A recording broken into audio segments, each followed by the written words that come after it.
Since she might pick it up quickly within just 2 hours, she had already managed to master the entire alphabet and began typing entire sentences into the cat version of Google. As he slept, at night he realized that she was sleeping right next to him, but his mother was spying on them, thinking that her dream is finally about to come true. The following morning, Gold was off to put an end to the thieves, and Char hoped that he would come home safely. She was sad the entire day, but Harud reminded her that her father will be safe because they're extremely weak.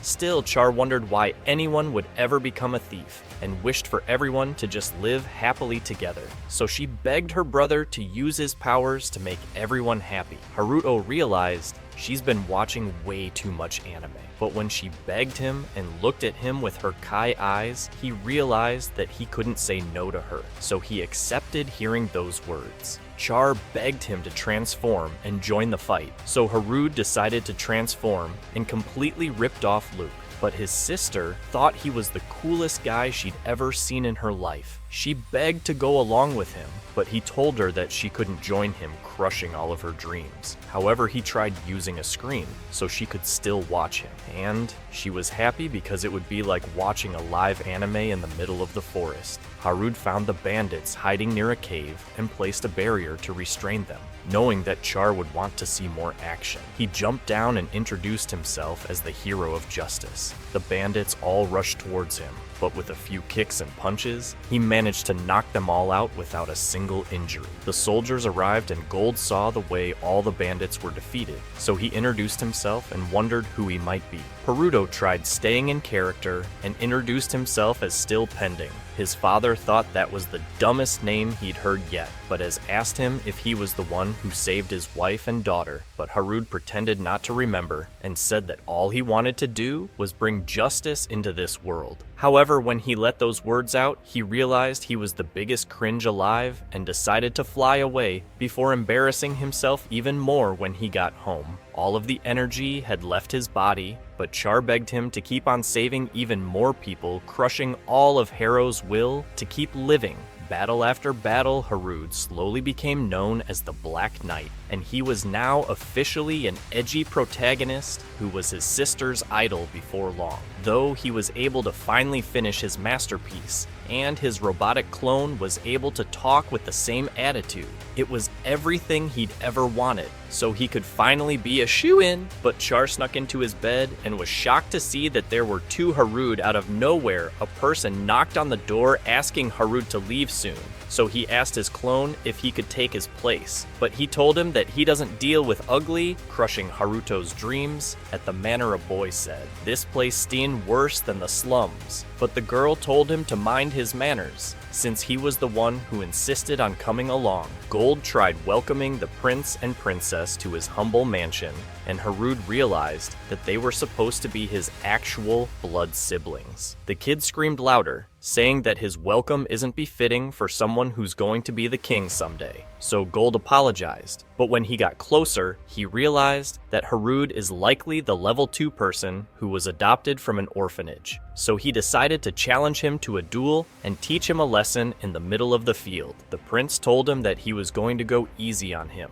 but when Harud inspected his level, he noticed that he was only a level 9. He remembered that the top mage of this world was level 77, and that this guy is nothing compared to his level 32 father. The prince rushed towards Harud to strike him down, but he vanished in an instant. So the prince told him to sit in place because he can't discipline him. Otherwise, Harud decided to go with this dumbass act and pretended like the prince was able to keep beating him. But when the prince told him to fight back if he can, Harud vanished in an instant and struck him from the back, leaving him falling to the ground when he tried getting back up. Harud beat him down and won the battle. The prince began chanting a spell and summoned a fireball to launch towards Harud in the last instant. However, Harud swallowed up the fireball, leaving the prince in shock. He began summoning more fireballs to defeat him, but every single one of them was absorbed by his barrier. He wondered how a level 2 could have this power, so Haruto asked him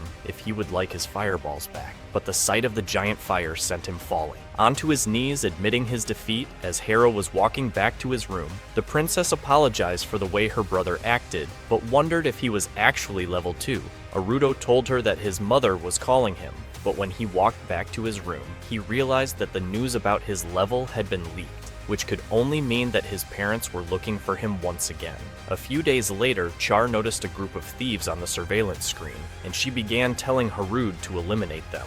But Faye's massive cannons appeared at that moment, screaming that she will not let him go alone on these missions. However, Harud realized she was starting to become a headache, so he warned her to avoid getting violent, since Char would be watching the entire thing on her screen meanwhile in the forest. As the thieves decided to gather their loot, Harud appeared out of the darkness. At the same time, Flu appeared behind them in her hot outfit, introducing herself as the Flame Fenner. But the men thought they were a pair of brain-dead morons. However, without the slightest hesitation, Flu decided to incinerate them, even laughing at their pain like a deranged serial killer. But Harud protected them with his barrier magic. When Flu discovered her fires were being repelled by an invisible shield, she decided to summon mightier flames. But Harud hit her worthless head with a plastic hammer and screamed at her to stop with her graphic violence. Even so, she continued trying to burn them. So as Harud realized she was truly up, he told her to step aside, offering to take charge instead. The next day, at the estate, Char and the clone arrived from a banquet, but as Harud tried eating dinner, his clone decided to quit his position, saying that he's already had enough. He had grown sick of living his worthless life and jumped on top of the bed, leaving Harud to take back his boring life. Just then, Char told Harud that Laius had invited her for a tour, but as Harud thought the loser would make a move on his sister, he told her that he would come along, so that night he decided to check their routes for the tour. And as he discovered a group of creepy magicians trying to summon a monster, he thought he should go take a music look. After having the greatest heroic entrance in all of anime, the cult leader commanded his men to obliterate Haruto's body. However, as they tried to cast a spell, Harud ascended towards the moon and blasted them in an instant. Realizing they don't stand a chance, the leader decided to summon night skeletons, but as he commanded them to attack, Harud destroyed them with a single slash. However, they rose up again and managed to overwhelm him, but Harud dispersed them with his barrier. As the evil leader began commanding them to attack once more, the skeletons turned on him and began attacking his useless men, so with his plan failing, the leader decided to summon a giant stone golem, and the monster pulverized all the skeletons in that instant. Harud thought the golem was extremely powerful, but as he blocked its punch with a barrier, the force shattered it, sending him crashing into a tree. As Haruto wondered how he could easily defeat the monster, he noticed it also had a glowing red core and dodged its second punch, but as he bounced off a tree, he rose very high and hurled a stake into its core, causing it to power down. However, as the useless leader began screaming at the golem,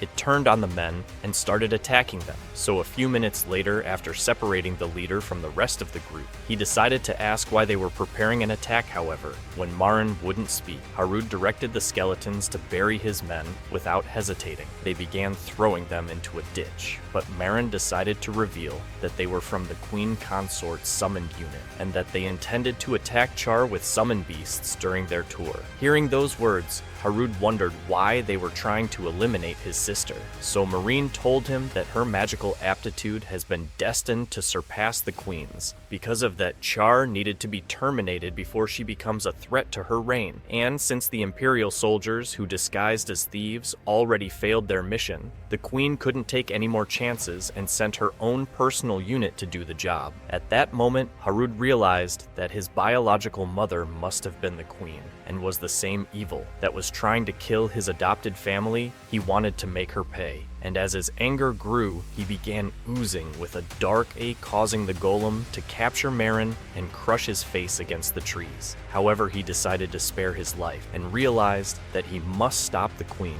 before she killed his sister the following day. As they went on the tour, Char noticed that Laius was sad and began telling him to not be. So upset because he never stood a chance against Harud in the first place. On top of that, she thought he should consider it the greatest honor of his worthless life that Harud even agreed to the duel because he was just an ugly, disgusting, useless, pathetic loser that nobody would ever love anyway, damn right. Then they arrived at the countryside, and as they stared at the wheat field, Char began to run around with the others occupied. Harud went to talk with his father, asking him how he would protect Char if he discovers that the queen was trying to end her. At that moment, Gold realized that he had received a similar warning through an anonymous letter. However, he thought that Harud couldn't possibly be the Black Knight that was fighting crimes, and revealed that they weren't allowed to do anything that would oppose the queen. So when Harud wondered why they couldn't eliminate the queen, Gold revealed that she was the only royalty that could hold a throne and stop the kingdoms from waging a war with the king, having fallen from power. Gold thought only the queen could command peace, having been renowned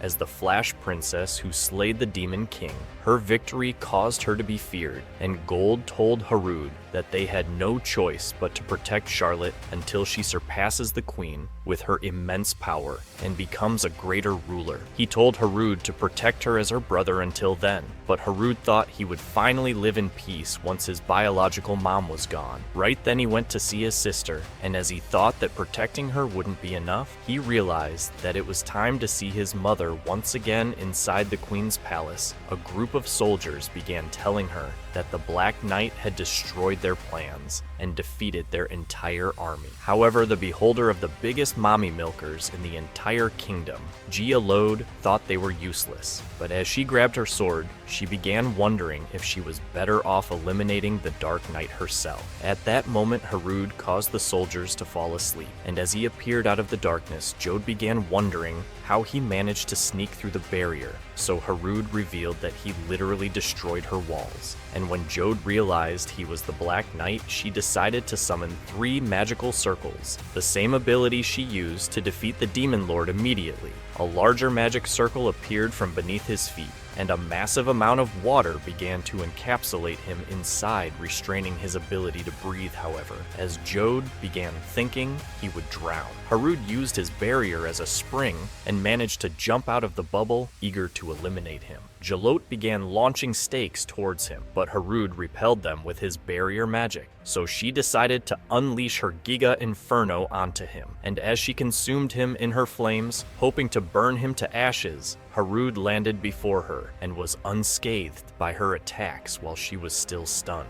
Harud unleashed an energy blast, but as she managed to block it, he decided to launch continued blasts into her shield, and Gelot realized she would soon run out of mana. She thought Harud was somehow stronger than the Demon Lord, but as she managed to fly towards him, she tried to strike him down, but he managed to parry her attack. So after pushing her away, she began rushing forward, but he dodged her blade as she tried to strike back, and he continued blocking all of her attacks immediately. Jode flew high and descended down with enough force that the ground began quaking, and managed to force him onto the ground, screaming that she was the strongest person in the world. However, Harud thought this world must be easy then, and slashed down her massive cannons to knock her sword away, defeating her in that moment while Jode was still in shock. Harud locked a slave collar around her neck and told her that she would become his slave. From now on, her only hope of ever becoming free was to stay away from Gold's entire province. So he told her to be on her best behavior in the meantime, but threatened to end her life if she ever attacks his family again. After letting out those words, he decided to leave, but Gelot thought her disgusting life was over, as she would become the first slave queen in history. 5 years later, Harud had already turned 15, but was still a hopeless, ugly, disgusting virgin. As Char began to ask for a special snow attack, he decided to impress her, so as he summoned a giant ice tornado, he drilled it into the snow, creating a large hole in the ground. As Gold and Natalia arrived, they began wondering what happened.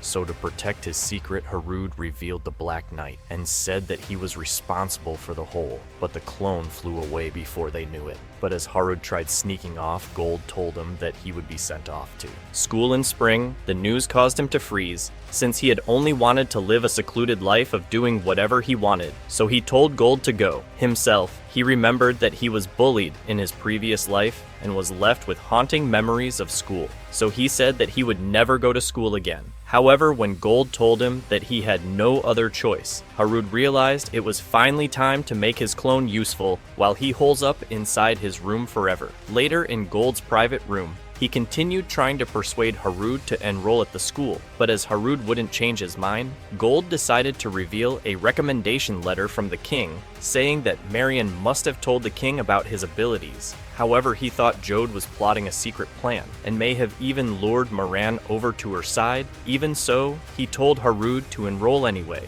thinking he would finally make friends with some new group of losers, so Harud agreed. Just then, Gold told him that he would need an attendant who would biss at him like a hopeless kid, as Natalia appeared at that moment offering to take the job Harud, and Gold told her that she's worthless damn. So after returning to his room, he decided to ask his clone to take his place at school. But the clone said that his worthless ass was on his own because he's now an independent woman. However, Harud decided to tell him that he actually intends to get expelled, and with his clone unable to use any magic, he thought it was the easiest plan in the world, seeing as the school was only for magicians. So as the clone realized he couldn't turn down this command, he decided to agree a few weeks later while Harud was lazing around in his lakeside log house. He realized he hasn't found an attendant for his clone, but as Flu and Char began wondering if he was up to a new scheme, he hurried out immediately after arriving in the forest. He began wondering whom he could hire as his Lowe's escort, as he noticed a path between the trees and decided to follow it. He arrived at the Skeleton Soldiers' new territory, having taken command of their corps. The Skeleton Soldiers had become his new minions since he defeated the summoners, and with the skeletons being immortal, Harud had decided to allow them to create their own territory.